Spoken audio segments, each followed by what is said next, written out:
আসসালামু আলাইকুম। আজকে আমি পোলার আইসক্রিম দিয়ে তৈরি করে দেখাবো ওয়াফেল আইসক্রিম।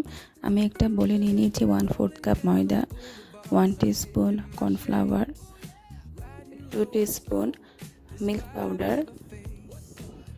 এরপর নিয়ে নিব সামান্য পরিমাণ চিনির পরিমাণটা আপনারা স্বাদ অনুযায়ী বাড়িয়ে বা কমিয়ে ব্যবহার করতে পারেন।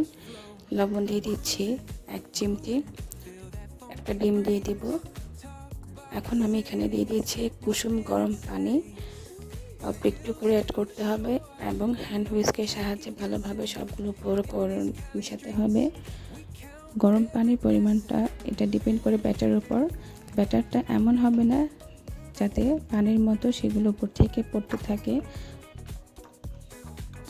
ব্যাটারের কনসিস্টেন্সিটা একটু ঘন হবে, এতে করে ওয়াফেলটা খুব ক্রাঞ্চি হবে। ওয়াফেল মেকারটাকে আমি একটু প্রিহিট করে নিব 10 থেকে 12 সেকেন্ডের জন্য। এরপর আমি এটাতে অয়েল ব্রাশ করব, উপরের সাইডে এবং নিচের সাইডে দুদিকেই আমি অয়েল ব্রাশ করে নিব। এরপর আমি এখানে 1 কাপ থেকে একটু কম ব্যাটার দিয়ে দিব। দেওয়ার পরে সুন্দর করে এটাকে আমি একটু সেট করে নিব যাতে করে ওয়াফেলের শেপটা পারফেক্ট আসে। এরপর আমি ওয়াফেল মেকারটা অফ করে 3 মিনিটের জন্য আমি এটাকে বেক করব।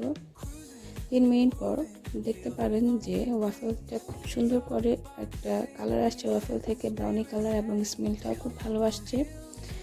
যদি আপনারা ওয়াফেলটাকে আরেকটু ক্রাঞ্চি করতে চান, এক্ষেত্রে আপনারা ফ্লিপ করে এটার নেক্সট পার্টটাও আপনারা 1 থেকে 1.5 মিনিটের জন্য বেক করতে পারেন ওয়াফেল মেকারে।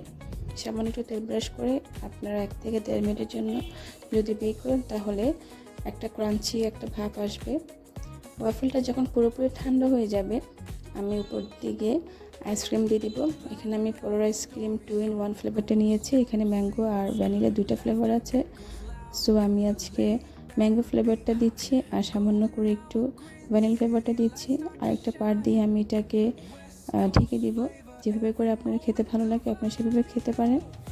একটু সুন্দর লাগার জন্য আমি উপরে একটু চকলেট দিয়ে ডেকোরেশন করছি।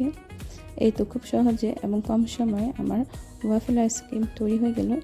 আইসক্রিম দিয়ে কিন্তু এই ওয়াফেলটা খেতে খুবই ভালো লাগে। আপনারা অবশ্যই একবার বাসায় ট্রাই করবেন।